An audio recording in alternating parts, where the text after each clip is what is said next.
Bueno, dijimos que la anterior clase que íbamos a entrar a la parte de configuración de servidores.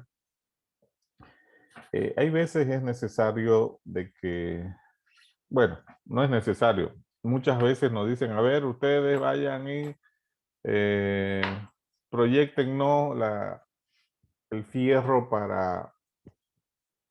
para un sistema X, ¿no? Y uno hay veces se queda pues ahí quieto porque nunca ha hecho esa tarea, digamos, ¿no? No es difícil la tarea de poder calcular la potencia de fierro, ¿ya? Pero eso va a ser según lo que vaya a realizar, ¿ya? Según lo que demande en los sistemas o sistemas que formen parte de lo que van a construir. Si es para un nuevo sistema, ¿ya? O si es para reemplazar un sistema anteriormente hecho, ¿no? Si le piden calcular el fierro eh, para un sistema o para un servidor antiguo, es fácil, porque ustedes ven las prestaciones del servidor actual, ¿no? Ven el funcionamiento, el rendimiento y de ahí proyectan, ¿no es cierto?, un incremento, ¿ya? Entonces, siempre se hace una proyección de 5 años cuando usted compra un computador, no más de 5 años, ¿no? Entonces, ese es el tiempo en donde las empresas hacen cambio de equipamientos de tipo servidor. 4 años cuando son máquinas normales y 5 años, ¿no? Hasta 5 años cuando son tipo servidor, ¿ya? Entonces, la potencia del procesamiento va a depender mucho de los servicios y los procesos que usted vaya a realizar, ¿no? Dependiendo de qué servicio, ¿no? Por ejemplo, si tiene una base de datos con una cantidad grande de registros y las consultas, ¿no? Bueno, requieren uniones y cosas por el estilo, entonces la cantidad de procesamiento en la base de datos es muy alta, digamos, ¿no? Entonces habría que ver eso, ¿ya? Entonces, otros que requieren también mucha potencia son los que dan, por ejemplo, los servicios tipo streaming, ¿no? Otros que requieren mucho procesamiento. Eh, ¿Por qué, digamos, no? El proceso de mandar líneas de streaming es mucho más pesado que cualquier sistema que ustedes manejan. Por ejemplo, en cuestión de base de datos, lo que hacen es seleccionar una cantidad de datos, hacer uniones de datos, filtros y demás cosas, que si bien conllevan operaciones, son operaciones más ligeras, ¿ya? En un servidor que involucra, por ejemplo, streaming, involucran procesos de compresión en el lado del servidor. Y los procesos de compresión de información son procesos muy caros en cómputo, ¿ya? Entonces hay que tener cuidado cuando se realiza eso, entonces, con la base de datos y más con los que son tipo streaming, cuando comprime imágenes de comprimen y es en el lado del servidor, ahí es algo que se siente el peso del procesamiento, ¿ya? Generalmente todos los servicios, por ejemplo, los servicios Telnet, los servicios FTP, ¿no? Todos los servicios textuales que hemos visto, SMTP, POP, inclusive HTTP, nos consumen aproximadamente 100 kilobytes por usuario. Entonces no es la gran cosa, ¿no? Tener en sistemas que son netamente textuales, es decir, que la cantidad de información que se requiere por usuario no es muy alto. Pero hay otros servicios, ¿no? Que su comportamiento es diferente, como les decía, ¿no? Los servicios, por ejemplo, de streaming, se necesita cómputo, ¿no? Potencia de procesamiento, porque se tienen que comprimir imágenes, pero al mismo tiempo se necesita almacenamiento en la memoria RAM, ¿ya? Entonces, en los casos de streaming, lo que generalmente sucede es, por ejemplo, esto va a variar, depende de la calidad de streaming que vayan a brindar. Hablamos de streaming de video. Esos que son los que consumen más. Si usted va a poner un servidor que va a enviar video bajo demanda, cada usuario va a variar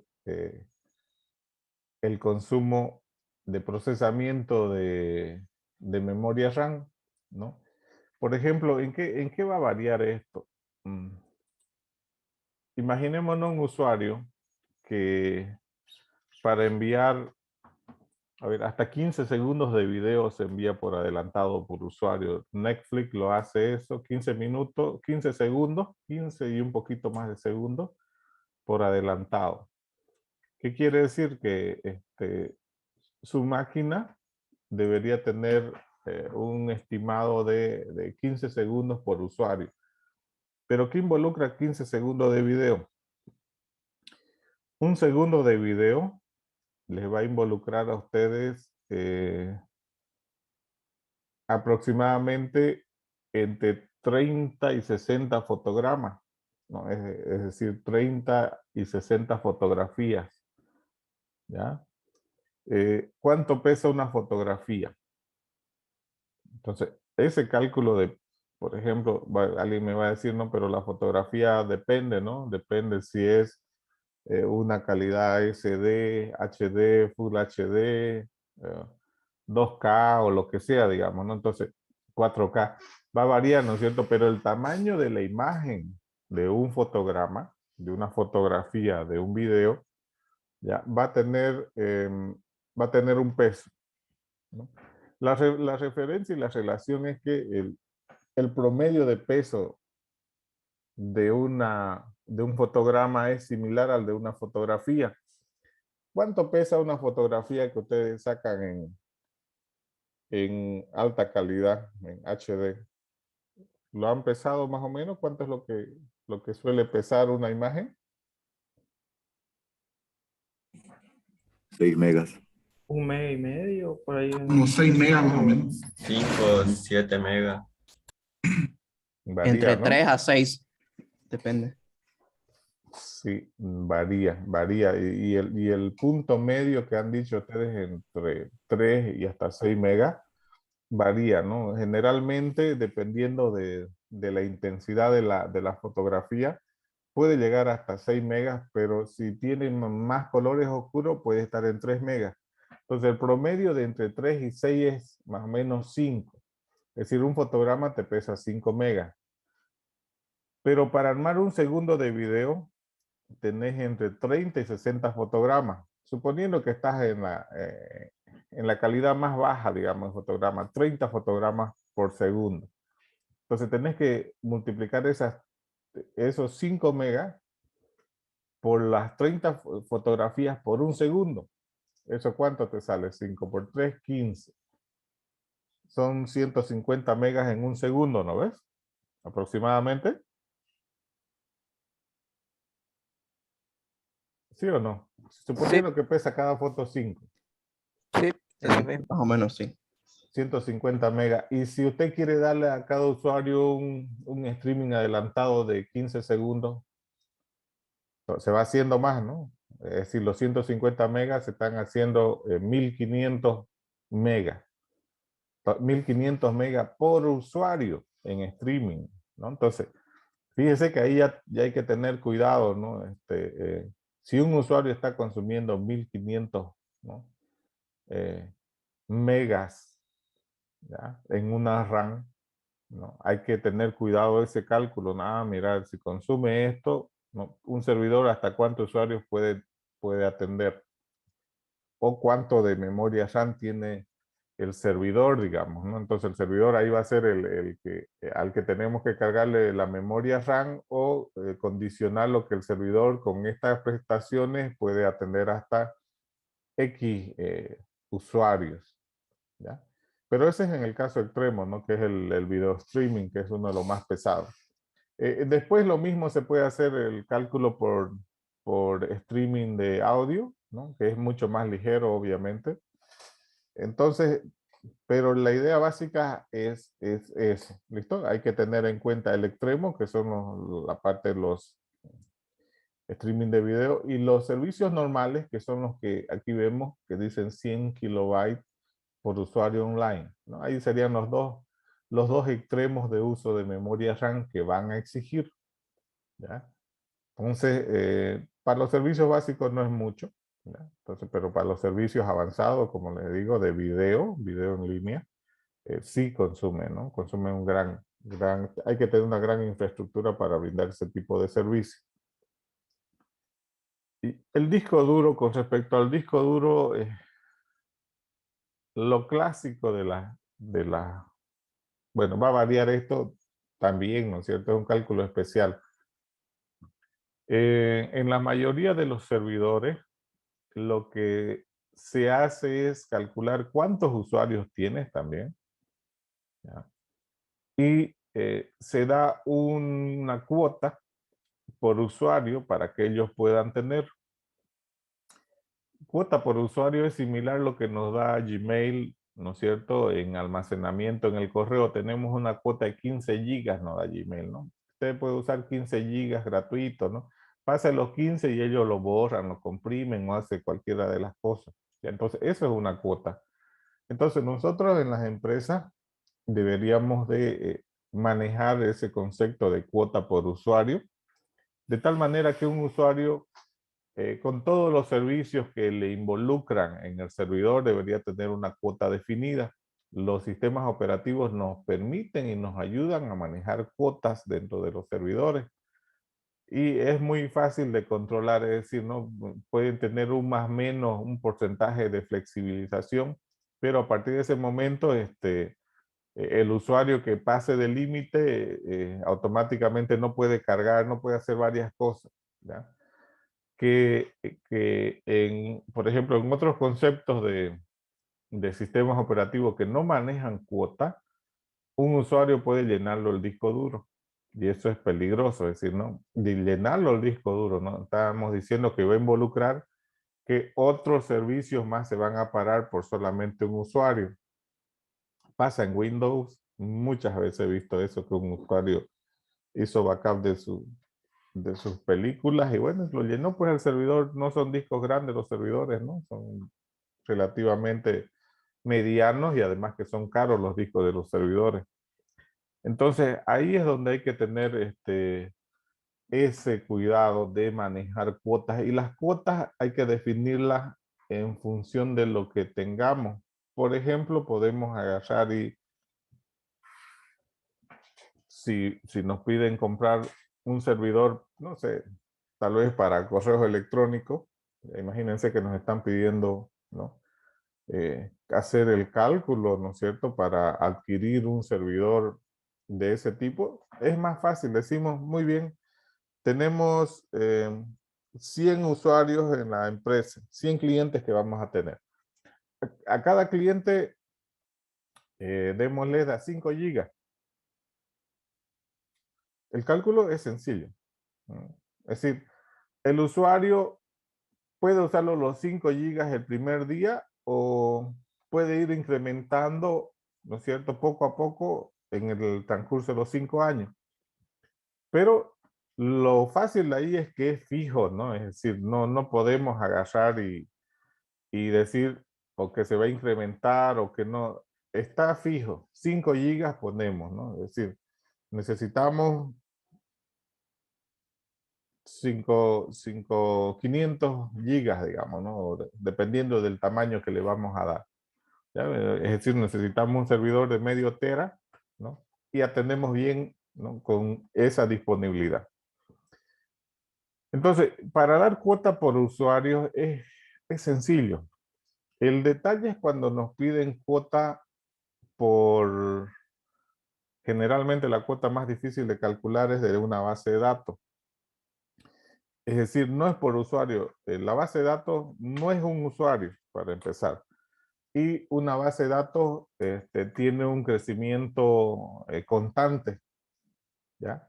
Pero ¿cómo calculas tú el crecimiento constante de una base de datos? Ahora, es fácil cuando la base de datos está en producción, Por ejemplo, cuando una base de datos está en producción, tú agarras, sacas el peso de la base de datos hoy y sacas el incremento de la base de datos al otro día, ¿no? Hoy a medianoche saco una muestra, mañana a medianoche saco otra muestra, ¿no? Y puedo sacar en unos 3 días muestra promedio el crecimiento por día, y eso es el incremento, ¿no? Entonces es sencillo cuando ya está en producción. Pero generalmente a nosotros nos dicen, a ver, calcule sobre nada de datos, es un servicio nuevo, un servidor nuevo, es una base de datos nueva. Entonces ahí es más complicado, ¿no? Es más complicado poder tener el cálculo. Porque no tenemos la apreciación del crecimiento de esa base de datos, ¿no? Lo que se tendría que hacer es estimar la cantidad de transacciones que se van a llevar en las tablas más grandes, ¿ya? ¿Qué es lo que se hace? El cálculo que se hace, por ejemplo, en sistemas que están en producción. En sistemas que están en producción buscamos las tablas que tienen más transacciones y que su tupla, es decir, cada registro, tengan un mayor peso. Entonces ahí nosotros podemos estimar aquella tabla, la más grande, ¿no es cierto? Que se supone que el incremento de esa tabla grande por cada registro que incrementemos va a ser un crecimiento que puede marcar, ¿no? El incremento muy rápido de una base de datos, tengo que estimar, ¿ya? Entonces esa estimación iría más o menos, si yo tengo un registro de, no sé, tal vez un registro mínimo puede ser de unos 5K de cada tupla en una tabla, la tabla más grande, ¿ya? Entonces, ese es su crecimiento estimado que va a tener en una tupla. Entonces, 5. Pero ¿cuántas transacciones realiza de esa tupla usted en el día? ¿No? O sea, ahí está el cálculo de estimación. Si usted dice, ¿no? Ah, miren, en este banco la tabla que más genera movimiento es la de transacciones de ingresos y salidas. Cada transacción pesa 5K por 1000 transacciones que hacemos en un día. Son 5000K, es decir, 5 megas por día de crecimiento. Entonces, uno puede estimar así. Entonces, si va a crecer 5 megas, digamos, por día, ¿no?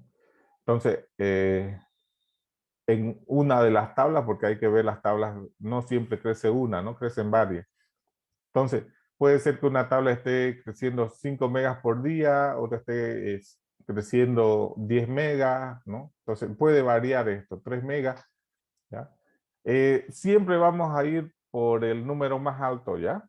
Es decir, si de todas las tablas que nosotros vemos que tienen una gran cantidad de transacciones, calculamos el uso por día, ¿no? Y no vamos a ir al número más grande, ¿no? Es decir, a la que pese más. Fíjense que la sumatoria debería ser el promedio es lo más alto.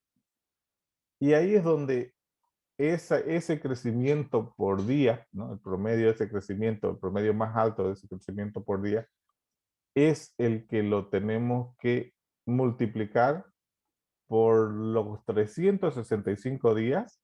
Es decir, si fueran 5K por día, 5, como dijimos, 5000 transacciones de un registro que pesa 5K, ¿no? Serían 5 megas por día.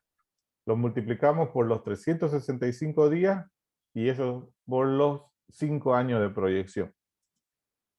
Entonces, si estamos multiplicando los 5000 megas por los 365 por 5, eso sería lo máximo de almacenamiento que se necesita comprar. Es decir, porque cuando usted compra, tiene que estimar cuál es su almacenamiento, ¿no? Y no puede decir, no puede calcular menos ni puede calcular más porque los almacenamientos son caros. ¿Listo? Entonces, generalmente se calcula para un lapso de 5 años la compra de los discos duros, ¿ya? Se estima, se hace ese cálculo de estimación del crecimiento por día, ¿no? Por un año y por los 5 años.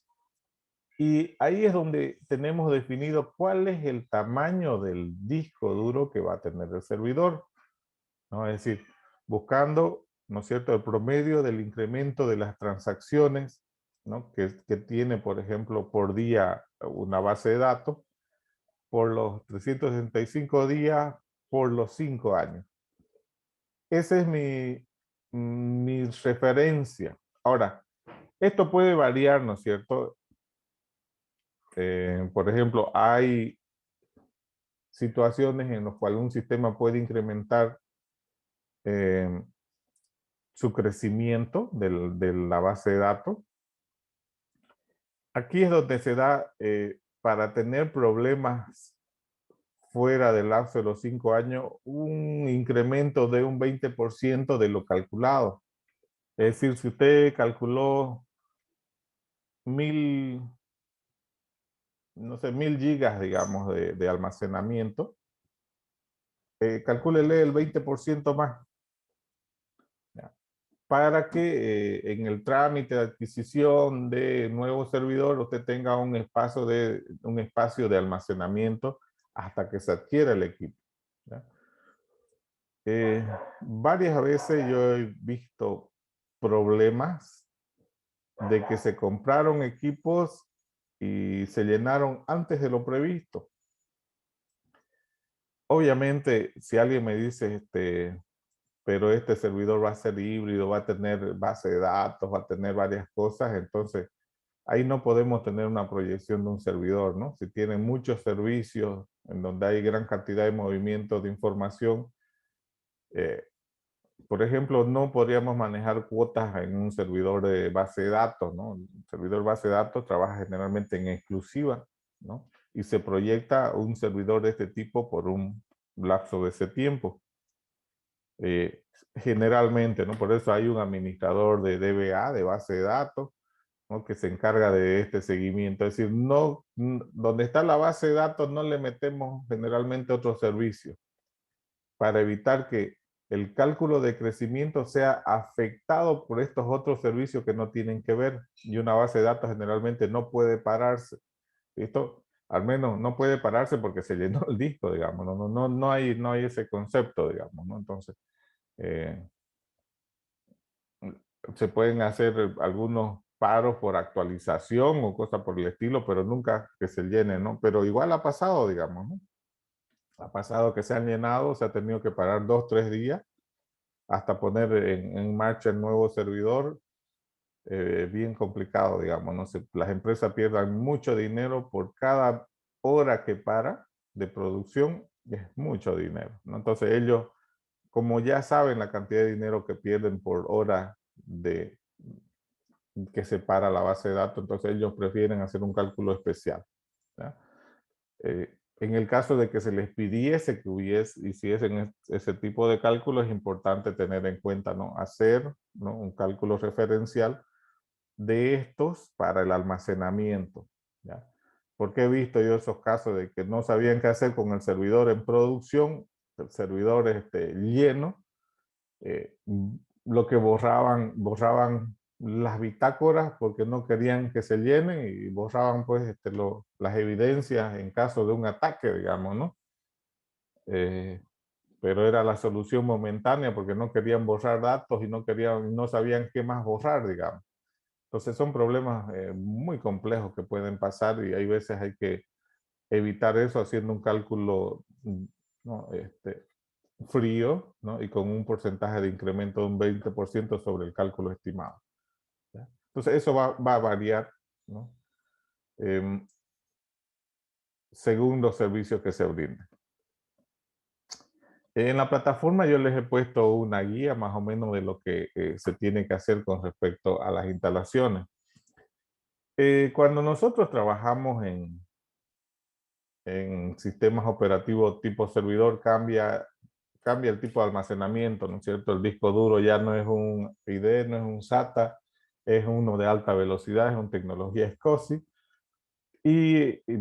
Bueno, los servidores tienen que estar configurados de acuerdo a lo que se tiene que hacer. Por ejemplo, los Unix, Linux, recomiendan al menos tener 6 particiones. ¿Listo? ¿Por qué? Por experiencia de los problemas de seguridad que se ha tenido durante este tiempo, se recomienda tener la siguiente. Por ejemplo, una partición swap. ¿Saben qué es una partición swap?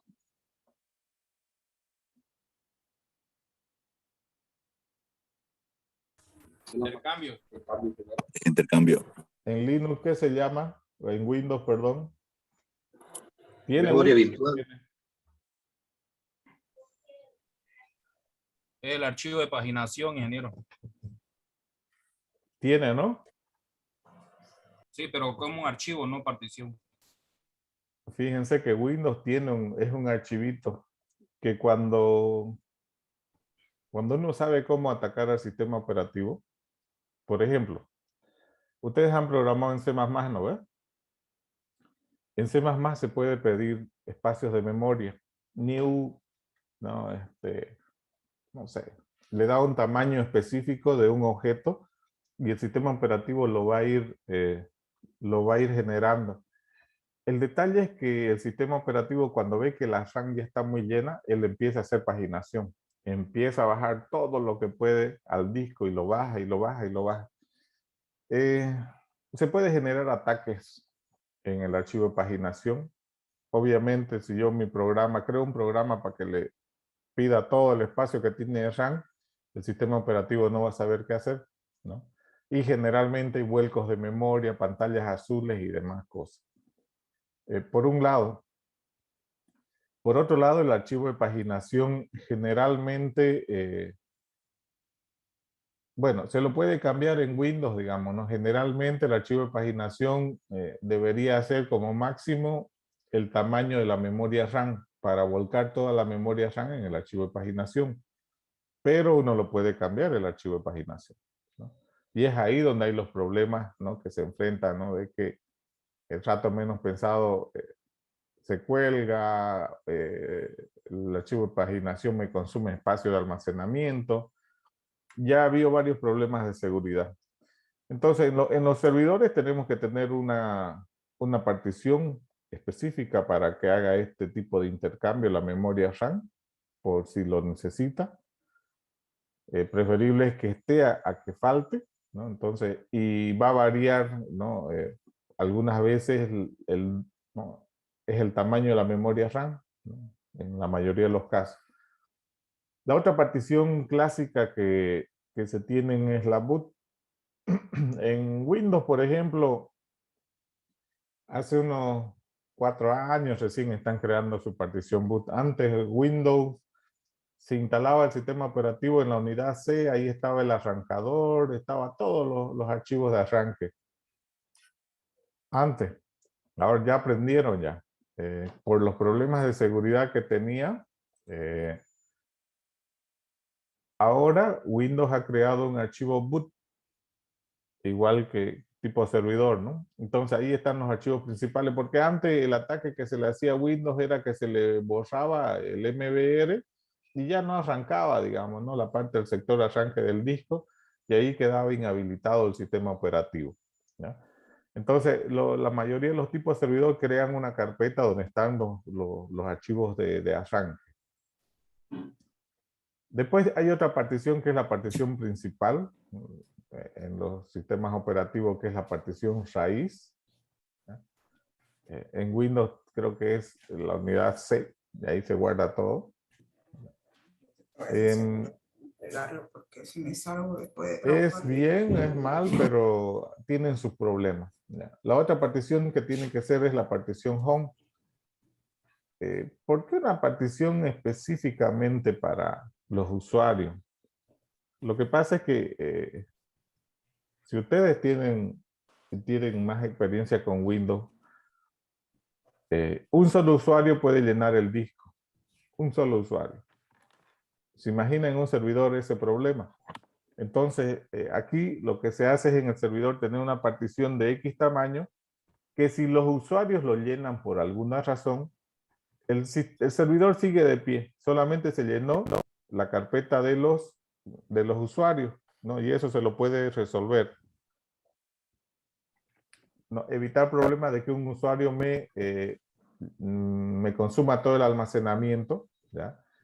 No, lo pongo en una partición aparte, no importa que lo consuman toda esa partición, no van a desestabilizar el funcionamiento de mi server. La siguiente es la partición var. Esta partición var lo que permite, ¿ya?, es todo lo que son servicios, ahí están almacenados. Fíjense que los servicios son otro punto delicado de ataque, digamos, ¿no? Es decir, el servicio FTP, SMTP, todos los servicios yo puedo atacar. Y generalmente lo que hace cuando un servicio está en ataque es consumir espacio de almacenamiento, porque hacen bitácora, pues, ¿no? Y si yo tengo acceso a una cuenta FTP, yo lo puedo reventar con archivos, llenarlo de archivos basura para incapacitar a un servidor, ¿no? Entonces, se recomienda en las instalaciones de servidor que se tengan particiones separadas, ¿no? Y la última, la partición OPT, está orientada para aquellas aplicaciones que necesitan, por ejemplo, una partición especial para trabajar en exclusiva, como ser Informix, Oracle y demás, ¿no? Cuando se pone en modo servidor, tienen que tener una partición exclusiva. Entonces, ahí está la partición OPT, que ahí es donde se pueden configurar dependiendo de los requisitos que puedan tener. Entonces, esas son las particiones que se recomiendan. Estamos hablando de un tipo de servidor, obviamente un Linux, ¿ya?, en donde se recomienda tenerlo por separado para evitar todos los problemas que ya por experiencia en seguridad se ha tenido. ¿Listo? Entonces, hay que crear 6 particiones, ¿no? Aquí el problema es, ¿hasta cuántas particiones puedo crear yo en un disco? ¿Alguien sabe por ahí? 4, ingeniero. Y después de eso, ¿se podría más? Como secundaria, ingeniero. Exactamente. Lo que pasa es que, a ver, para los que tienen más experiencia en soporte técnico, por ejemplo, particiones primarias en tecnología ID se puede hasta 4, no más, ¿ya? Se puede una sola partición extendida y se puede n particiones lógicas. Es decir, usted puede hacer una combinación de todas esas cosas. Es decir, puede tener 3 particiones primarias, una extendida y dentro de la extendida n lógicas, ¿no? Entonces, pero eso varía dependiendo de la tecnología del disco, ¿no? En el caso de que vayamos a implementar sobre esto, tendríamos que pensar en ver, fíjense, cuáles serían las particiones principales o primarias, como le llaman, y ver cuáles serían las particiones lógicas, ¿ya? Entonces, aquí se recomienda, por ejemplo, que la partición primaria sea la boot, que una partición, la swap igual puede ser partición primaria, y las demás pueden ser particiones, pueden estar dentro de la partición extendida, que ahí es donde se construyen las particiones lógicas, ¿no? Entonces se podría trabajar de esa manera.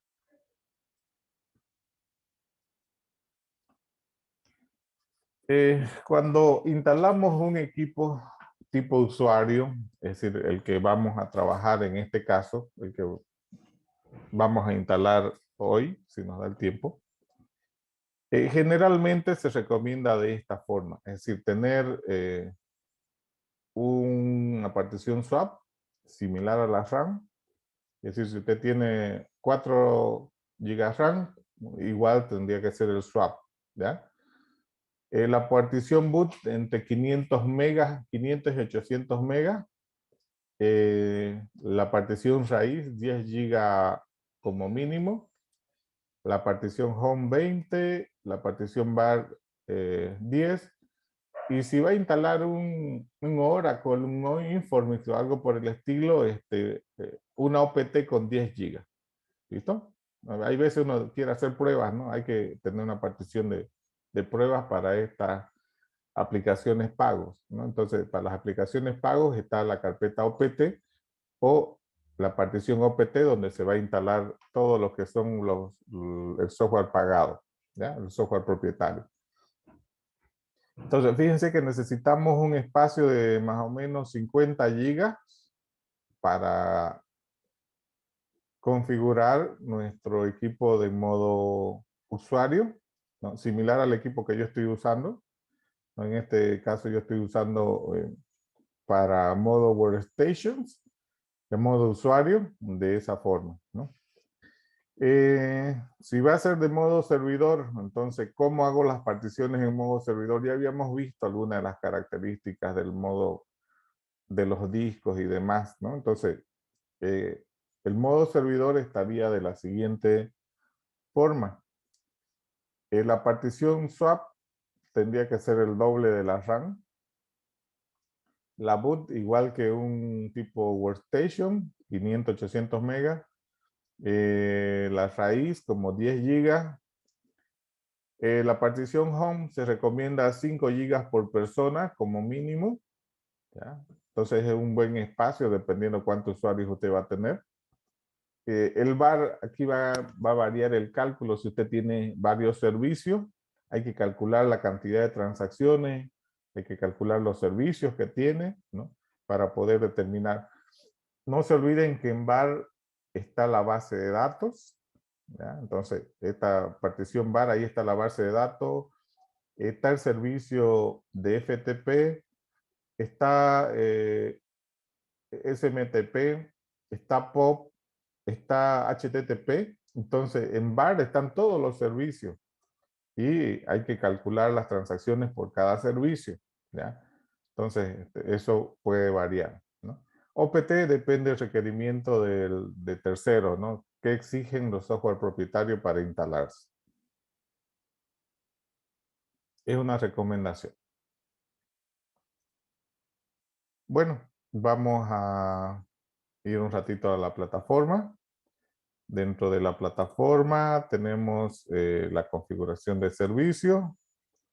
Dentro de los servicios, aquí habíamos hablado algo de socket, que era necesario entenderlo un poquito. La parte de configuración.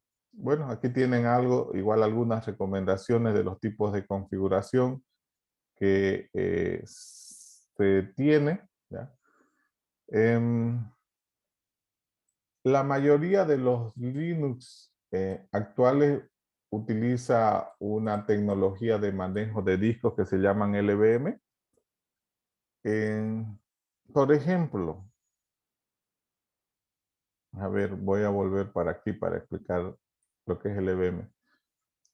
¿Qué pasaría que si este es mi servidor, este es mi disco, yo lo he dispuesto ahí y solamente tengo estos 50 gigas? ¿Qué pasa si se llena mi disco? ¿Qué hago? Por ejemplo, la carpeta donde están los servicios se llenaron los 10 gigas. ¿Qué hacen ustedes cuando se les llena el disco de su computadora? ¿Cómo proceden? Es decir, ¿qué es lo que hacen? ¿Hacen un backup? A ver, cuéntenme qué es lo que hacen cuando les sucede eso. Se cambia de servicio. Por ejemplo, de su portátil se le llenó el disco. ¿Qué va a hacer? Elimina la cosa con eso. Elimina los archivos temporales, profesor, por lo general. Y bueno. Eliminar así los sucesivamente. archivos temporales. Bien, ¿qué más? Me compro otro disco. Ya, la solución drástica sería cambiar el disco, ¿correcto? Pero Toda la nube. eliminar aplicaciones también, profesor, o bueno, o programas que esté ocupando, digamos. Pero ese es el disco. ya, y a ver, pongámosle un poco más crítico la situación. En ese disco, está trabajando una base de datos y se llenó porque la base de datos lo llenó. ¿Qué hacemos? Respaldo, ingeniero. Mm, Ya respaldo. Particiona las que están libres, la que tiene más espacio y se la pasa al otro. ¿Cómo se llama eso? En Windows podía hacer eso. Ya, a ver, La que está más vacía, se le llenó el disco. El disco se le llenó. ¿Qué hacemos? Primero tiene que revisar qué tipo de partición tiene el servidor y puede ampliar con otro disco o para intercambiar. Exactamente. Windows, bueno, Windows no manejaron algo que ahí dice, ¿no? Si son en varias particiones, dice, y una de las particiones se llenó, se puede redimensionar el disco, ¿no? Eso era lo que decían, ¿no? ¿Está bien Sí, lo que eso es dijeron? compañero. Sí. A eso se refería de Windows. Redimensionar, perfecto. Pero eso es cuando tenemos un solo disco. ¿Y qué pasa si el disco se llena completo? No hay el concepto de redimensionar dos discos. No existe ese concepto en Windows. ¿Listo? Pero por suerte, si tenemos un servidor que se llenó el disco y es un Linux, tenemos la suerte de tener este tipo de tecnología que se llama LVM. LVM se le llena a usted el disco, usted pone otro disco y como lo hacía en Windows, redimensionar, y lo consume el otro disco más. Entonces, me da una flexibilidad de yo poder usar con una partición 1, 2 o 3 discos sin necesidad de que, por ejemplo, un compañero dijo, hay que cambiar el disco. Perfecto, una solución drástica. Si está con base de datos y en producción, ¿cuántos días nos lleva cambiar el disco, volver a poner el sistema operativo, volver a instalar la base de datos, cargar las tablas, etcétera, etcétera, ¿no? El tiempo de perjuicio en la empresa es carísimo. Ya le he dicho, por hora es lo que se pierde dinero. Entonces, con este tipo de tecnología LVM, lo que hace es, se llena su disco, pone otro disco y amplía como un resize de disco que se maneja. Entonces, tienen algunas ventajas la parte de los servidores que pueden hacer esas ampliaciones comparando con los otros sistemas operativos que no tienen esas prestaciones, ¿listo? Entonces, LVM es una de esas tecnologías que nos permite ampliar esas capacidades. A ver qué más hay aquí de interesante. Bueno, luego vamos a ver la parte de la instalación. La instalación no es difícil, aquí está paso a paso. No ha cambiado este tipo de instalación hasta el momento. Lo que se hace es, dependiendo de las especificaciones que se tengan, ¿no? Se va a seguir una secuencia. Lo primero que tenemos que hacer es descargar nuestro Linux, el que queramos. ¿Ya? Por ejemplo, a ver, vamos a ver. Yo trabajo con Fedora. Es más sencillo, me gusta el sistema de paquetería, pero igual un servidor es un servidor, ¿no? Un Linux es Linux, ¿no? Independientemente de la distribución que sea. Entonces, lo que se puede hacer es, generalmente usted entra a su distribución que le guste. La diferencia entre las versiones internas que tiene cada distribución es, por ejemplo, en la parte Fedora es que tenemos la parte Workstation, que es lo que ustedes están viendo. Este es un sistema operativo Workstation. El tipo servidor no tiene interfaz gráfica, es decir, él se instala, se configura una sola vez y con eso trabajamos. ¿Listo? ¿Por qué? Porque un servidor no tiene una persona que va a estar haciendo trabajo, sino que brinda servicios y demás cosas. ¿Ya? Entonces, en ese sentido. Entonces, usted lo puede descargar. A ver, vamos a ver cuánto están pesando los tipos servidor.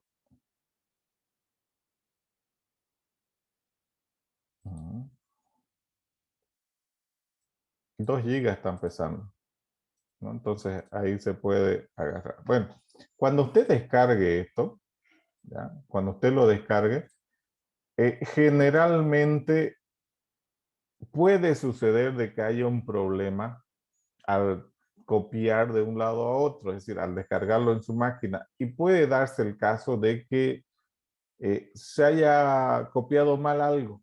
Entonces, el instalador, en el caso de los Linux, tienen un autotest de verificación. En realidad lo que hacen es sacarse un checksum, ¿no? Un CRC de todos los archivos que descargó, que está en el instalador, y se verifica para ver si hubo algún problema. Entonces, lo primero que tenemos que hacer cuando usted se descargue una distribución, ¿no? Agarre, por favor, realícele el test para que todo, ¿no? Para que esté todo bien. Si el test falla, es decir, quiere decir de que algún paquete se descargó mal y obviamente si lo instala usted así, que el paquete dañado, el sistema operativo va a fallar. Hágalo el test y luego proceda a la instalación. En la instalación, en el modo servidor, es amigable, digamos, ¿no? Fedora. Te permite elegir el lenguaje en el cual vas a instalar. Te permite además ver el tipo de instalación. Algo importante que hay que colocar cuando hacemos una instalación de servidor es la fecha, la hora, y que esté relacionado con el lugar donde va a estar el servidor o donde va a ser administrado. Generalmente, si nosotros vamos a estar trabajando en nuestra región, digamos, ¿no? El servidor tiene que estar con nuestra hora. Hay diferentes tipos de instalación que maneja el servidor, ¿no? Dependiendo de los tipos de servicios que se vayan a necesitar, viene por defecto con unos servicios que están orientados para el servidor, pero, por ejemplo, no vienen los servicios de DNS, no, varios servicios no vienen, que uno tiene que configurar, ¿ya? Otra cosa importante en el momento de la instalación es configurar la red, colocarle la IP correcta, el nombre correcto del host es en este momento. ¿Listo? Entonces, cuando les aparezca la parte de instalación, usted elige, ¿ya?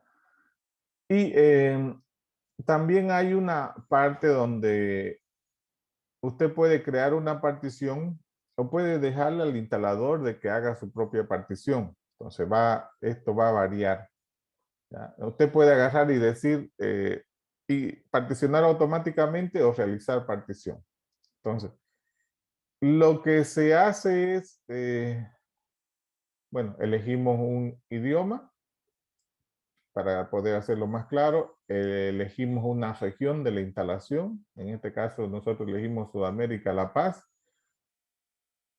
La instalación lo podemos hacer directamente o en línea. Generalmente, si tenemos un ISO, lo hacemos en línea. El tipo de instalación, cuando elegimos, esto puede variar. Ahorita están en dos, ¿no? Tipo servidor y tipo infraestructura, en la nueva versión. Pero fíjense que quiere decir que usted puede elegir poner la parte de un DNS, un servidor web, un Active Directory, un FTP, ¿no? Fíjense que hay varios servicios que usted puede instalar, ¿no? Un balanceador, un servidor de correo, un servidor de base de datos, ¿no? Es decir, usted elige qué cosas adicionales va a tener su servidor. En la parte de configuración del almacenamiento, cuando usted elija configurar, usted puede hacer la partición que usted quiera o dejarlo que él lo haga. Si vamos a poner un servidor a producción, yo recomiendo que usted haga las particiones, ¿ya? Por diferentes razones, ¿ya? Si va a ser una instalación para una máquina de trabajo de Workstation, déjelo que lo haga, es lo mejor, ya que la partición, si va a ser en Workstation, ¿no? Que lo haga automáticamente. Si es un tipo servidor, ya les he dicho, hay que trabajar individualmente cada una de las particiones haciendo los cálculos que hemos visto. Entonces, ahí podemos ir haciendo particiones. Una por una se van a ir las particiones, dándole el tamaño de almacenamiento de cada una de ellas, ¿ya? Entonces se va trabajando de tal manera de que se va colocando la partición raíz, ¿no? La partición, el swap, ¿no? La partición de arranque y todas esas cosas se va trabajando en ese sentido.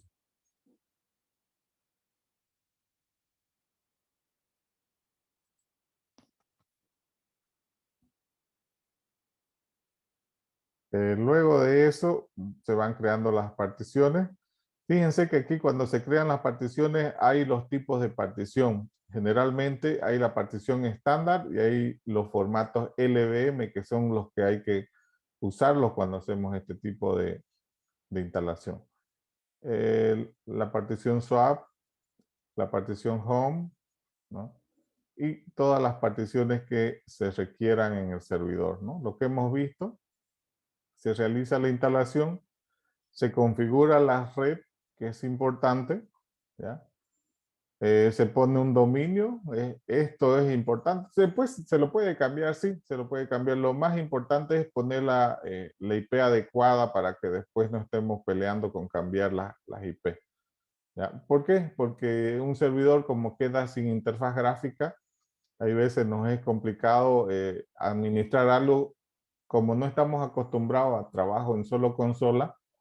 No sabemos cómo cambiar las direcciones IP y algunas configuraciones, ¿no? Entonces, se recomienda aquí colocar la IP correcta para que no tengamos esos problemas, ¿no?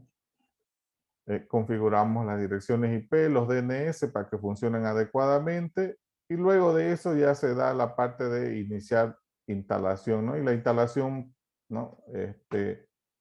Puede durar 30 minutos, ¿no? Un tiempo así. Se pone una contraseña para un usuario, ¿no? Por ejemplo, en el Workstation no te pide contraseña, después lo podés cambiar, pero en el tipo servidor sí te pide una contraseña, ¿ya? Entonces, ahí sí hay que utilizar la contraseña que te pida. Puedes crear unas cuentas, además del root, que es la cuenta principal, otra cuenta que puede ser para ingreso normal, ¿no? De hacer algunas configuraciones. Y a partir de ese momento es esperar que hagan las configuraciones. Termina. Y cuando termine ya empezamos a configurar algunos servicios, ¿no? El modo servidor se instala de esta manera, ¿ya? Entonces, voy a ir viendo.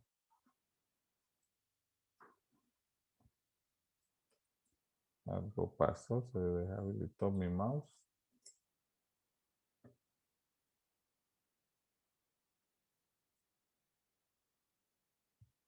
A ver, ya sé cuándo me pasa esto. Voy a descompartir un momento mi escritorio y voy a volverlo a compartir. Ya tengo un problemita, ya me ha pasado una vez eso. Y ahora, de nuevo, a ver. Ahora sí. Ya, voy a ver el espacio en disco que tengo para que hagamos la instalación. Tengo 11 gigas solamente. Debo tener muchos videos guardados. A ver.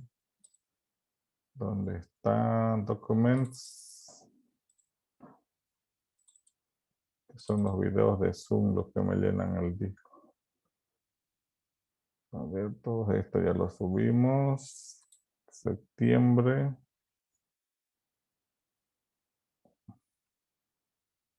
Estamos en 25 de octubre. Todos los de septiembre vamos a borrar. Y la papelera lo vamos a vaciar. Ya. Ahora vamos a ver cuánto hay de espacio. Ahora sí, tengo 22 gigas. Puedo hacer mi instalación. Bueno, voy a hacer una instalación, pero lo voy a virtualizar sobre lo que ya tengo. ¿Listo? Entonces yo me he puesto por aquí un VirtualBox. Pueden usar el que ustedes quieran. Ya tenía este instalado del semestre anterior. Lo voy a borrar. Eliminar para hacer una instalación completa. A ver, se aumentó mi espacio en disco.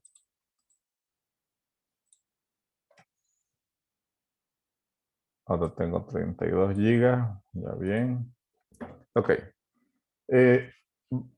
Bueno, esto lo voy a hacer yo así virtualizado, como ya tengo para configurar todos los servicios con un disquito que voy a instalar. ¿Listo? Entonces empezaré por aquí. Voy a agregar una nueva.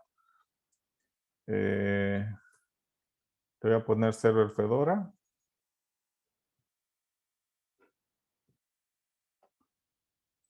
Está bien, Fedora 64. Le voy a poner 248 para que no sea muy lento. Que se cree un disco virtual. El tamaño que sea de 10 o 12 va a tener que ser. Crear un disco virtual. En ese formato. Tamaño fijo le vamos a poner. Y aquí le vamos a poner 12 porque a veces se necesita. Ya. Voy a crearlo este disquito en esta dirección. Fíjense que ahí se va a guardar. Si quiero hacer copia del disco, tendría que copiarlo de esa carpeta. Voy a configurar algunas cosas. En este caso, lo que me interesa es la red, que tenga un tipo de conexión, un adaptador puente. Ya, eso es lo que más me interesa. Y a partir de ese momento puedo agarrar y decir de que cuando arranque, lea, por ejemplo, un CD. Voy a seleccionar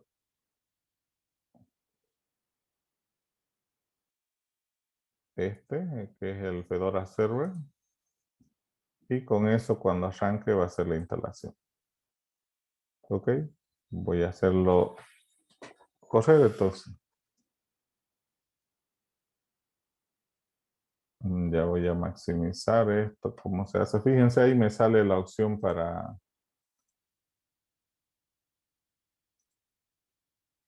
no se amplió. Bueno. Para hacer el test que le decía, esto lo he descargado hace un momentito. Voy a hacer el test.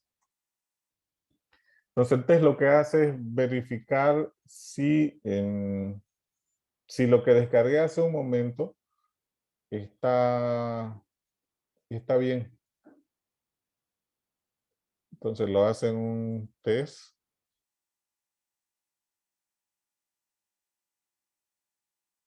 Si algo pasó cuando descargué, me va a informar.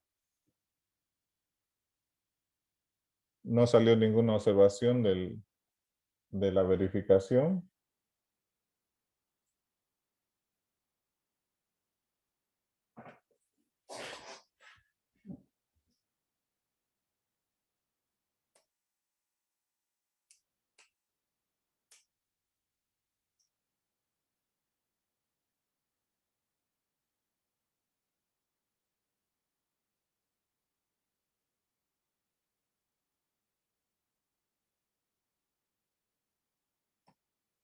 Esto era lo que decíamos que es lo que aparece. Aquí elegimos el idioma, ya generalmente español. Aquí pueden buscar el lugar también. Español Bolivia, ya. Y fíjense que la instalación es en modo gráfico, pero todo lo demás es en consola. Entonces, lo que hay que hacer aquí es tratar de hacerlo correctamente. Entonces, el teclado está bien, español, el horario uso, aquí vamos a elegir, estamos aquí en Sudamérica, La Paz, Bolivia, fíjense aquí arriba ya salió La Paz, América. Entonces, gráficamente elegí.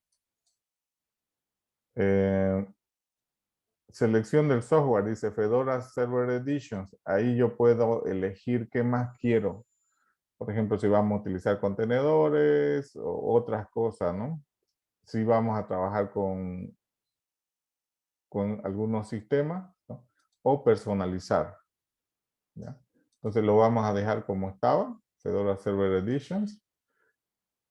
El nombre del equipo y de la red, ¿ya? Entonces lo que interesa es darle aquí, por ejemplo, aquí tendríamos que poner el nombre, si va a ser mi servidor server 1.txt, www.tecnoweb.org.bo. Server 1.tecnoweb, ya. Y aquí mismo puedo configurar las IP. Ya. En este caso yo no me voy a preocupar porque tengo un DHCP local que me le va a dar una IP, o pudiese poner una IP fija. ¿Listo? Entonces voy a tratar de salir de aquí a ver si me permite.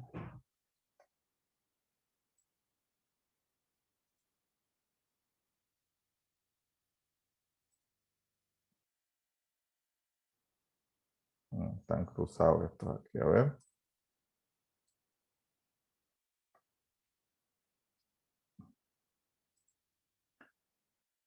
El F, ¿dónde está? Ya. Yo en mi red les voy a mostrar un poquito. Esta es la red que tengo. Es config.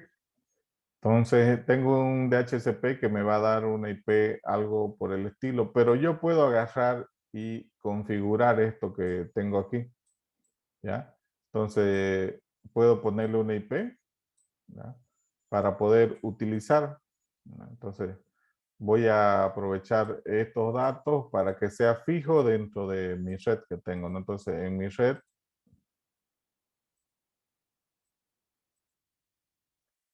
ya ahora no quiere esto. Entonces, 10.29.9, la ruta, a ver, route -n, creo que es el 30. Es el 30, ya, ok.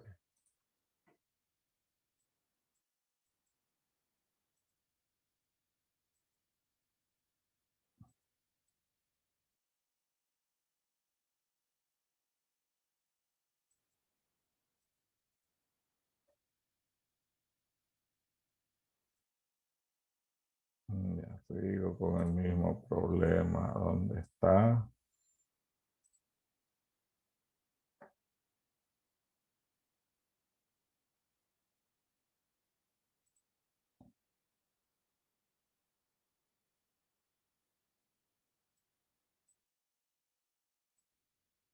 A ver. De nuevo se me ha deshabilitado mi mouse.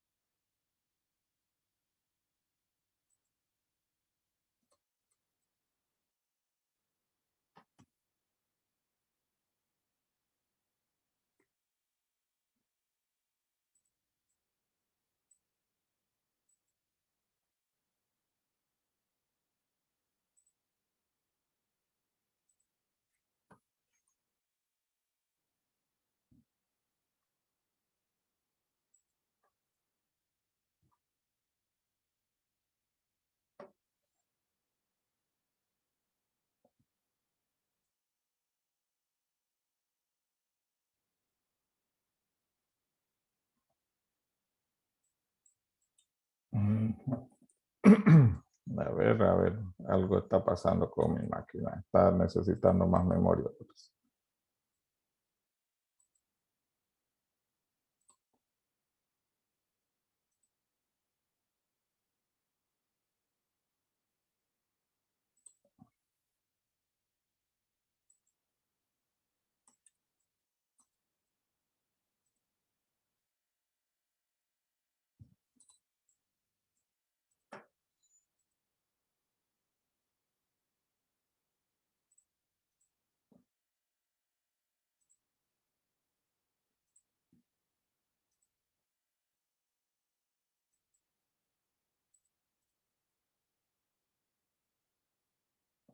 Ya mi mouse se deshabilitó. Esperemos a ti.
Aquí vamos a ver la parte de la instalación. Aquí era lo que le decía que uno puede elegir automático o configurar los LVM. Cuando le das automático, él va a hacer la configuración y de ahí en adelante puede empezar la instalación. A ver, aquí qué pide.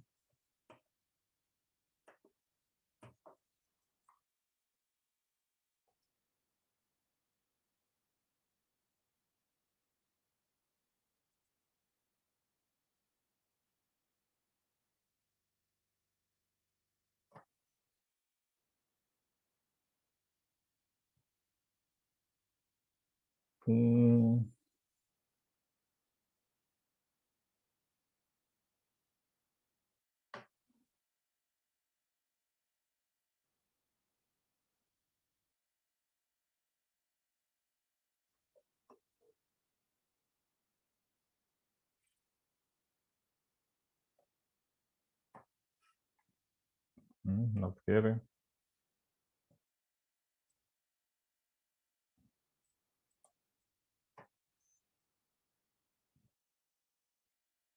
Voy a parar esto un momento.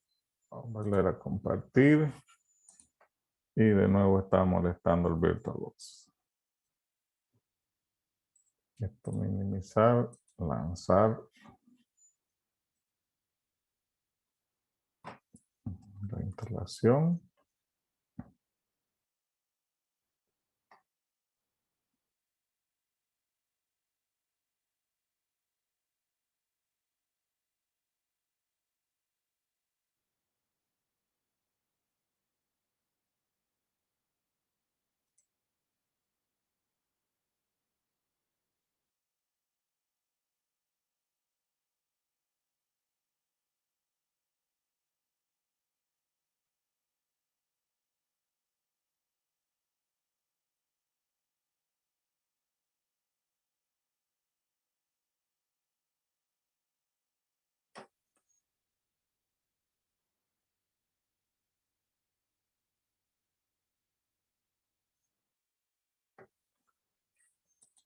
Ya aquí era lo que estamos haciendo. Es siguiente. Vamos a repetir esta parte. Se puso lento.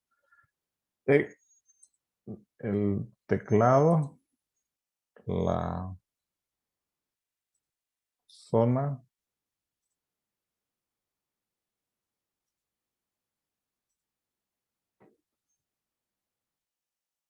Tipo de instalación, el software, mantenemos esto aquí, era lo que habíamos cambiado, era server 1.tecnoweb.org.bo.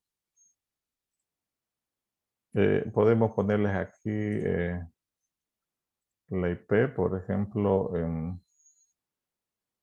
para que esté con IP fija, podemos agarrar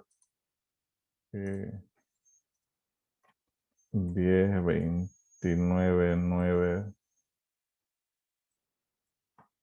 10.29.9.29. 255, 255, 255, 224, la puerta de enlace es 10.29.9.30. Los DNS son 888, suficiente con eso. Ya. Bueno, eso vamos a agarrar. Esa es mi IP, la que voy a trabajar y con eso ahí voy a trabajar. Aquí es donde hay varias cosas. ¿No? Se puede personalizar, ¿no? Voy a mostrarles más o menos la parte del LVM. Entonces cuando entramos ahí, vamos a ver. Aquí fíjense, podemos crear particiones normales.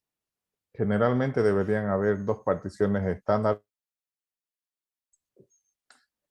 y lo demás LVM. Las particiones que no se modifican generalmente es la swap y la otra que no se modifica es el boot.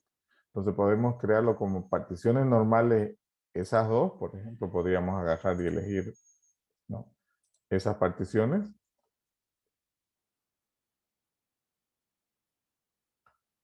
y darle un tamaño, ¿no? Aquí es 12 gigas. O dejarlo para que lo crea automáticamente.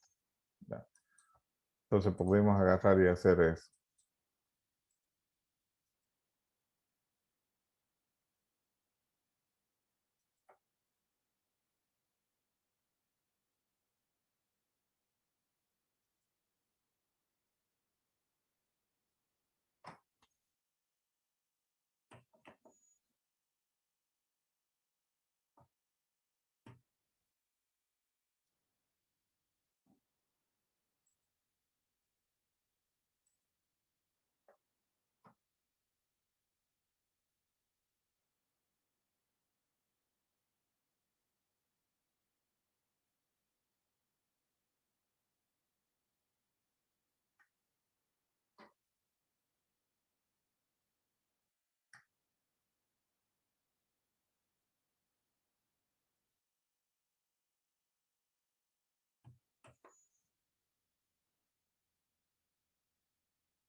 Nuevo, se perdió el mouse. Pero, hombre.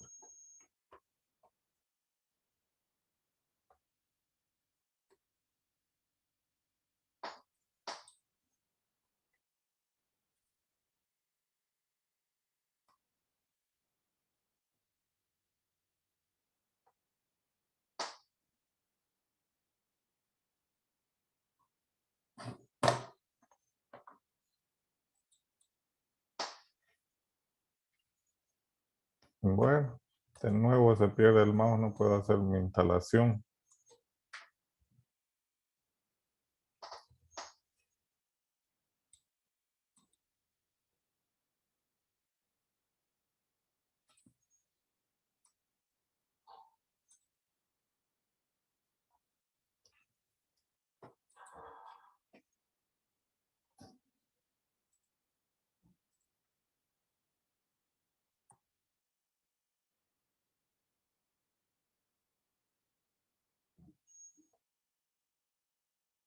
Ujú.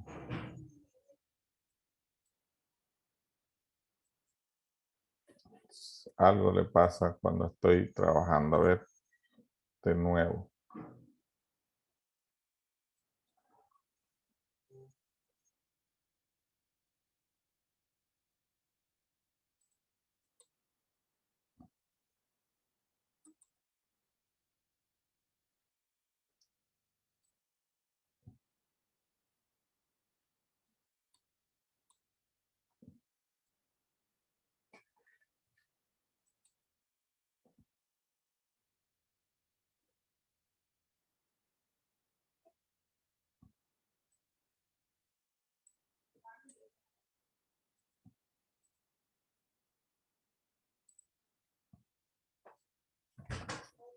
Tor y Tor. Voy a poner mi contraseña.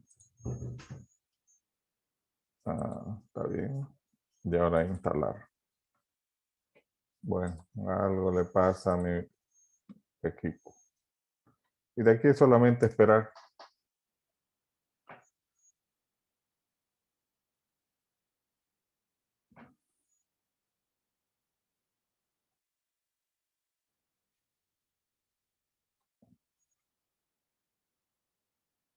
No está muy compatible la última versión de VirtualBox con Zoom.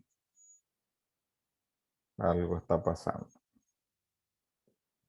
Bueno, píntalo.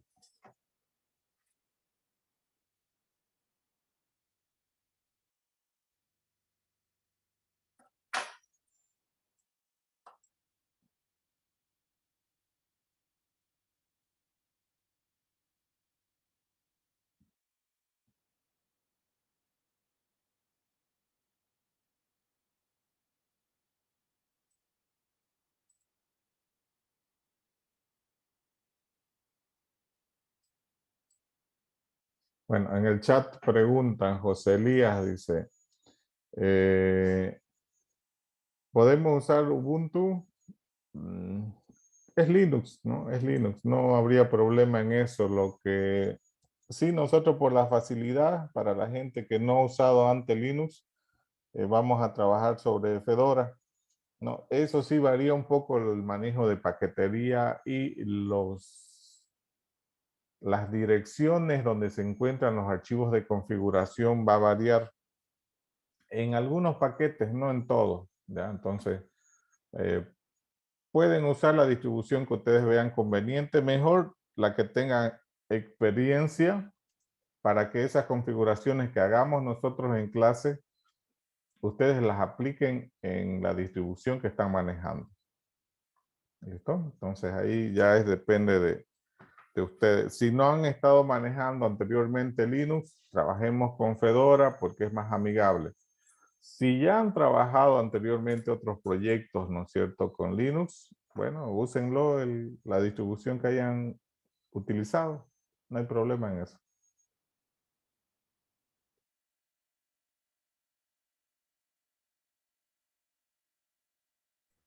Hay una versión que dice por red para x86. ¿A qué se refiere eso? En, En servidor igual. a ver, en la página. Sí, en la página de Fedora. Mientras eso instala, podemos ir a ver.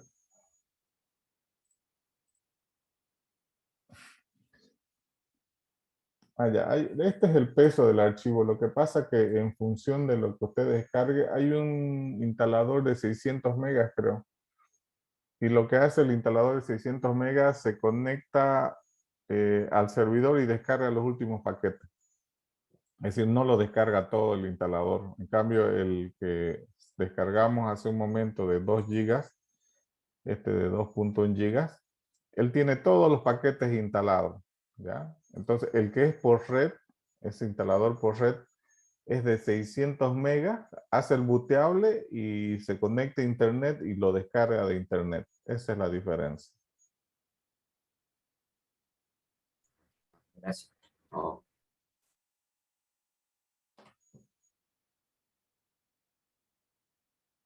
Es mejor descargarlo el de 2 gigas, ¿no? Mucho mejor, porque hay veces nuestro internet está malo, en media instalación está descargando un paquete y ahí se queda, ¿no? Es mejor descargarlo completo y verificarlo todos los paquetes y bueno, y trabajar sobre eso.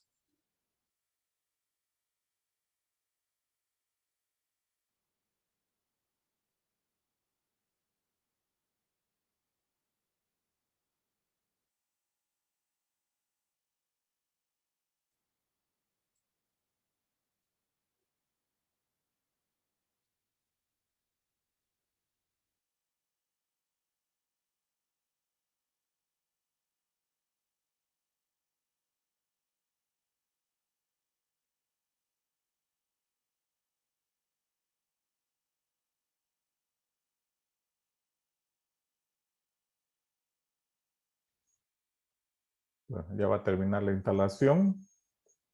Una vez termina la instalación, lo que hay que hacer es, van a ver que se reinicia y en realidad arranca un modo consola. Y muchas veces, como estamos acostumbrados a la parte gráfica, nos resulta muy incómodo administrar un servidor desde consola, ¿ya? Entonces ahí tenemos un problema. Entonces, cuando termine de instalar, lo que vamos a hacer es instalar, configurar Copit. Ya, Copit es una herramienta que viene desde Fedora 23 para administrar el servidor. Ahí usted puede ver el funcionamiento, ver todas las configuraciones básicas de un servidor, ¿ya? Entonces lo puede hacer desde ahí, ¿no? Entonces, en Fedora 23 lo pusieron como una alternativa. Actualmente ya es oficial que se puede utilizar este administrador, ¿ya? Entonces, por ejemplo, ya terminó de instalar aquí. Vamos a reiniciarlo.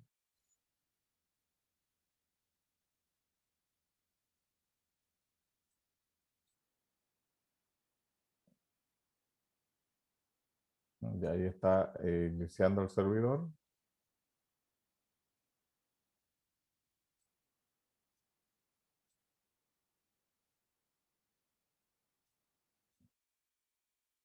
Está el servidor y fíjense lo que me dice aquí, que puedo entrar en el puerto 9090, me da la IP HTTPS 10.29.929.9090. Es decir, que yo puedo desde aquí agarrar, como estoy en la misma red, puedo poner 10.29.929 2.9090 y estoy entrando al servidor. Aquí me sale una advertencia porque su firma digital es autofirmada, entonces no hay problema. Le doy a aceptar el riesgo y desde este momento estoy ahí en el servidor. Le puse la contraseña root y tor, al revés le puse root y mi contraseña era tor y debería dejarme ingresar. Voy a guardar esa contraseña y estoy viendo el servidor, ¿no? El servidor que está funcionando, ¿no? En este momento. Esta aplicación me permite acceder a una terminal remota vía web en donde yo puedo trabajar directamente con el servidor. ¿Listo? O puedo monitorear y demás cosas, ¿no? Es agradable. Yo lo manejo así todos los servidores. Dentro de la universidad y los de afuera. Y esa es la forma de monitoreo que se tiene, digamos, ¿no? Aquí vemos si hay procesos que se están comportando mal, cómo va comportándose el almacenamiento, ¿no? Por ejemplo, el uso de disco, que es importante monitorear la cantidad que se está utilizando, lo disponible. Ya, se ve para tener ajustes, ¿no?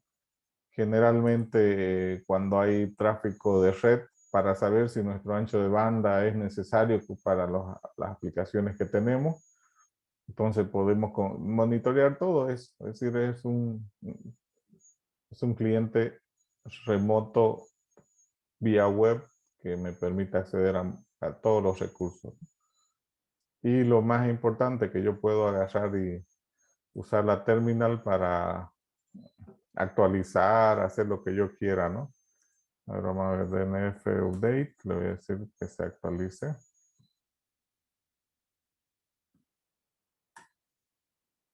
En este momento se va a conectar de internet y voy a ver el tráfico que genera mi update. Está corriendo ahorita un programa de actualización dentro del servidor y yo estoy monitoreando lo que está haciendo, lo que está consumiendo de internet, ¿no? Ahí estoy viendo.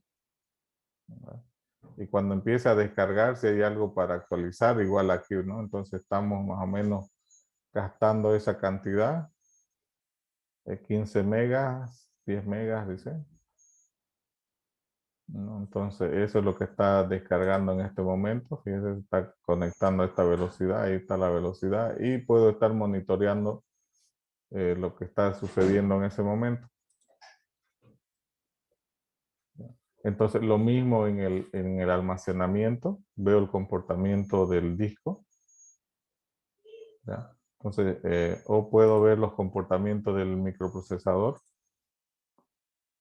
En este caso yo le he dado un micro, está virtualizado con un micro, ¿no? Le puse 2 GB de RAM, ¿no? Entonces cuando se consuma algo, aquí yo voy monitoreando, ¿no? Cuando tengo demanda de microprocesador aquí, ¿no? Cuando tengo demanda de RAM o el espacio de disco, entonces puedo verlo, una herramienta muy completa, ¿ya? Entonces se recomienda usarla, ¿no? Red Hat la está promocionando mucho esta herramienta, entonces es bueno tenerla. Muy bien, eso era para hoy día. No sé si tienen alguna duda, alguna consulta hasta ahí. Una consulta, ingeniero. Disculpe, ingeniero, ¿cómo se llamaba esa aplicación? Viene por defecto en la última versión, pero en la guía de la plataforma es Copit. Aquí está la forma de que usted pueden instalarlo. Sí, no sé si estará para las otras distribuciones, pero Para la parte de Fedora y Red Hat sí está y funcionan bien.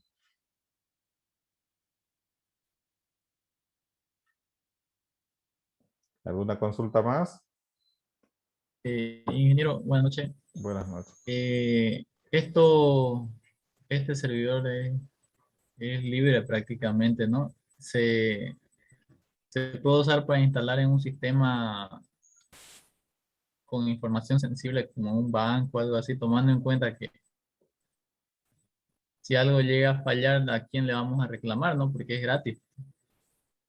Ya, lo que generalmente se hace es, por ejemplo, si es base de datos, los bancos ya tienen sus servidores de base de datos sobre un sistema operativo especial, ¿no? Lo que sí, Linux está metido en todos los terminales, por ejemplo, que están relacionados con web. Y no hay información sensible, la información está en la base de datos, ¿no? Por si el servidor cae.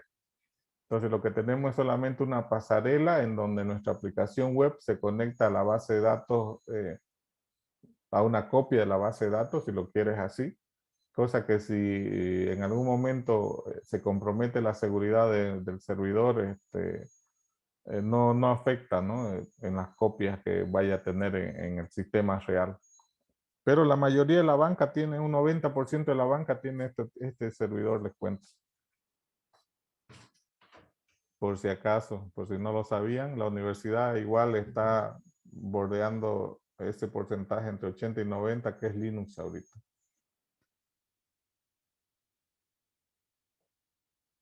El servidor de base de datos sí lo tienen en un servidor pago, digamos, ¿no? Robusto.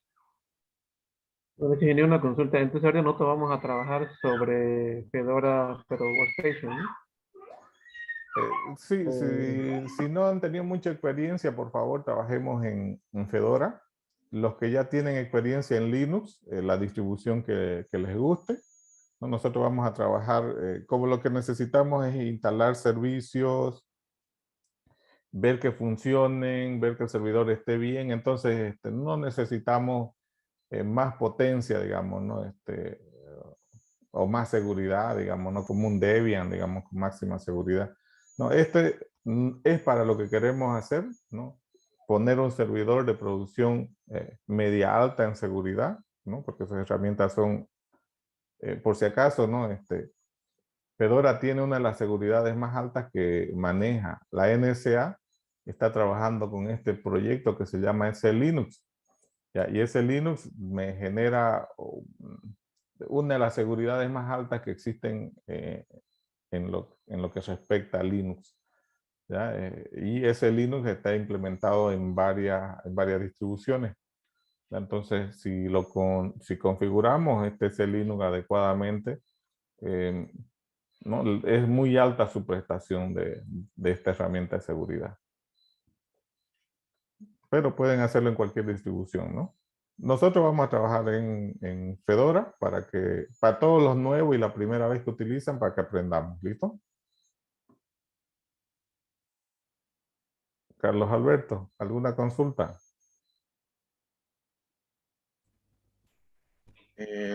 Buenas noches, ingeniero. Disculpe, tenemos que subir ahí al servidor el programa que estuvimos viendo de la anterior clase, del POB y el del SMTP. Tenemos un servidor de práctica, ¿no? Ya van a ver que lo que queremos es que ustedes también pongan su servidor así para que aprendan a gestionar servidores en la nube. Hay una tarea en la plataforma en donde ustedes me van a enviar el práctico. Todos los prácticos tienen para subir en la plataforma. Gracias, ingeniero. Muy bien. Inge, a nosotros, los de Camiria de Informática, recién nos aceptaron los casos especiales la anterior semana. ¿Vamos a poder subir todos los prácticos? Claro, vayan subiendo nomás, no hay problema. Vayan también juntos, ahí tienen que ir seleccionando la empresa donde van a construir el sistemita, o si van a hacer para la facultad, charlen qué sistema van a hacer, y también la carta, ¿no? Ya han visto la carta, ustedes pueden entrar al foro ver los formatos de carta para que también la dirección de allá pueda hacer los mismos formatos, no hay problema, ¿no? Entonces hay que tener las cartas que la directora envía hacia la empresa donde van a hacer el sistemita y la empresa que les responda a la directora aceptando de que ustedes hagan ese sistema, ¿no? Esas dos cartitas son importantes que nos suban en el foro. Bueno, vamos a hacer para una ferretería. Estaría bien, ¿no? En lo posible, lo que se les está pidiendo es que la empresa, por ejemplo, ¿cuál es la utilidad? En un lugar donde ya tengan un sistema, ¿no? Una red, ¿no? Ahí les va a ser útil porque ustedes vamos a aprender a montar un servidor. Ese servidor podemos ponerlo en la nube o localmente en la empresa, pero que tengan una red porque el sistema va a ser accedido vía web, ¿no? Ya sea mediante una intranet o ya sea mediante internet. Pero se requiere que al menos se tenga eso, ¿no? Una red para que trabajen todos.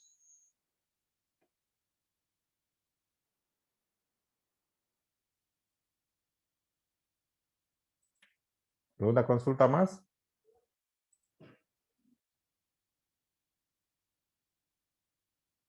Ingeniero.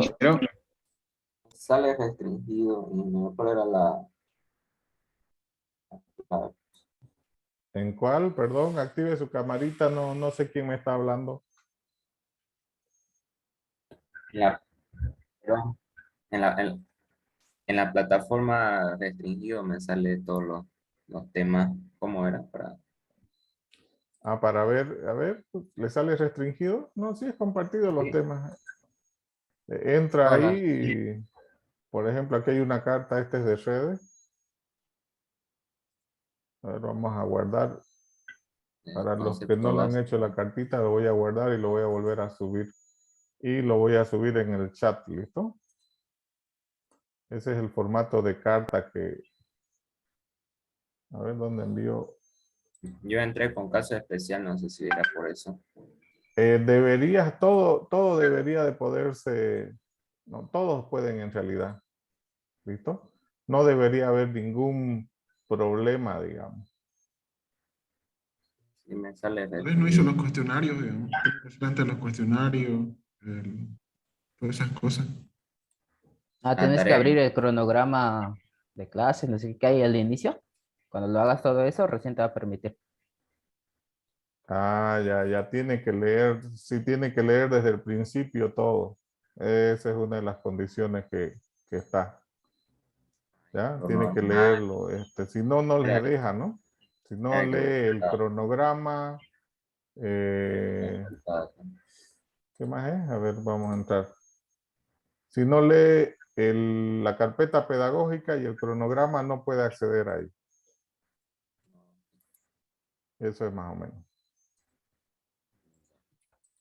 ¿Dónde está el archivito que descargué? Era eso, me faltaba eso. El ejemplo se lo estoy enviando ahí para que lo tengan la carta, ¿ya? Carta de solicitud, esa que te lo he enviado está compartida ahí, descárguenla. Ese es el formato que está manejando todas las direcciones.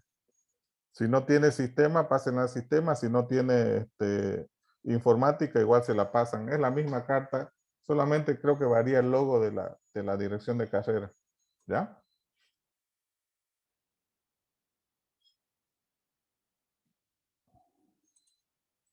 Bueno, ¿alguna consulta más hasta ahí?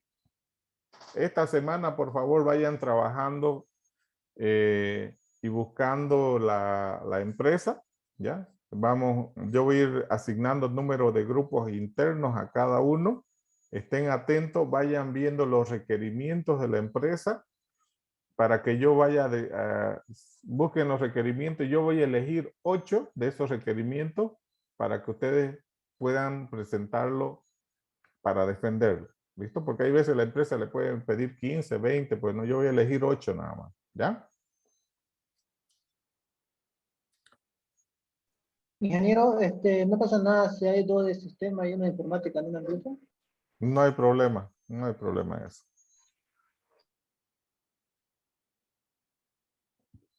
Bueno, jóvenes, entonces, si no hay más consulta, ahí quedamos y nos vemos la siguiente sesión. Ingeniero, Roy. buenas noches. Tengo una pregunta antes de finalizar la clase.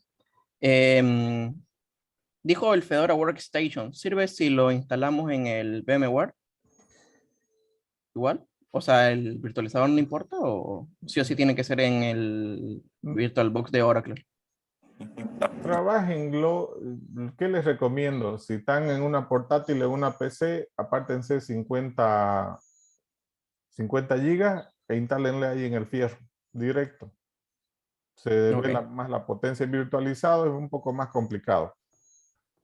Es lo que les recomiendo, ¿no? Para desarrollo. Y se descargan el Workstation porque él tiene las interfaces gráficas.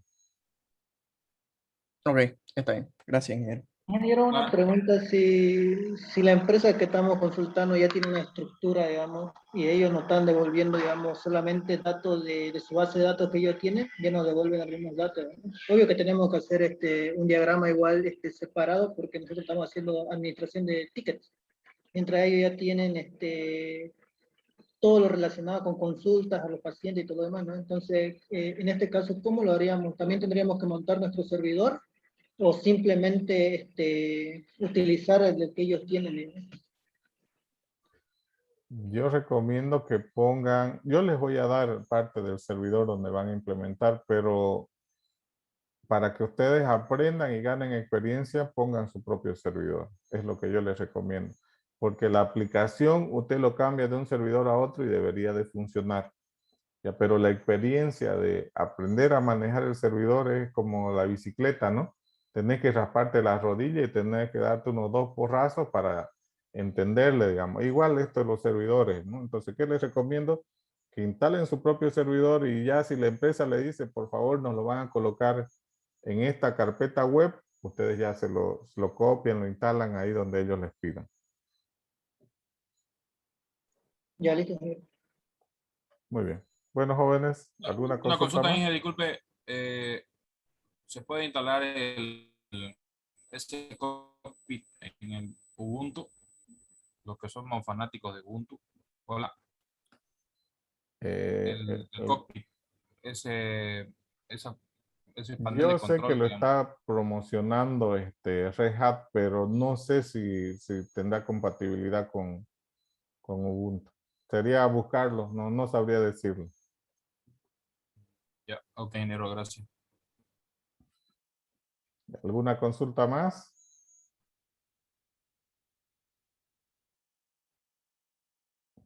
Bueno, gracias, jóvenes. Los requerimientos funcionales puede ser servicio de transmisión por stream. No se escucha muy bien. Active su cámara y un poquito más fuerte. ¿Se puede escuchar? Sí, bajito, pero diga. Ya, disculpe, ¿se puede poner como un requerimiento funcional servicio por transmisión por stream? Pasa que tenemos una empresa de comunicación, digamos, de entrevista, y puede ser, digamos, así que pongamos uno de esos requerimientos funcionales, no sé si se podría. Requerimiento funcional.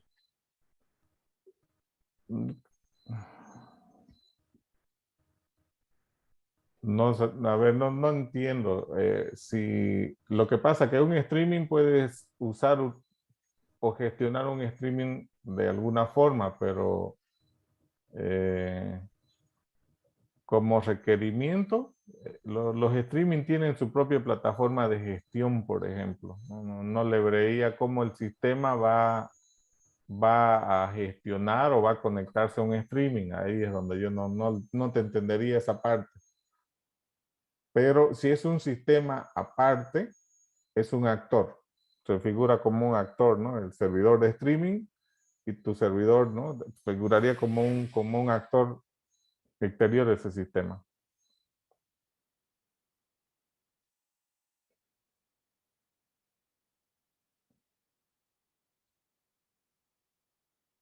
No como un requerimiento. Si lo pones como requerimiento funcional es que vos vas a implementar un streaming. Si lo vas a hacer, bien, digamos, ¿no? Pero si no,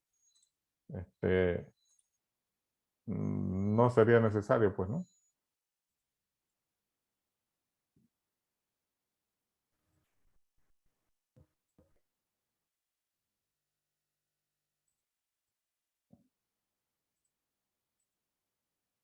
Ok, bueno, si no hay más consultas, jóvenes, agradezco el tiempo y nos estamos viendo la siguiente clase, ¿ya? Gracias, pasen buenas noches. Súper, que tenga buena noche.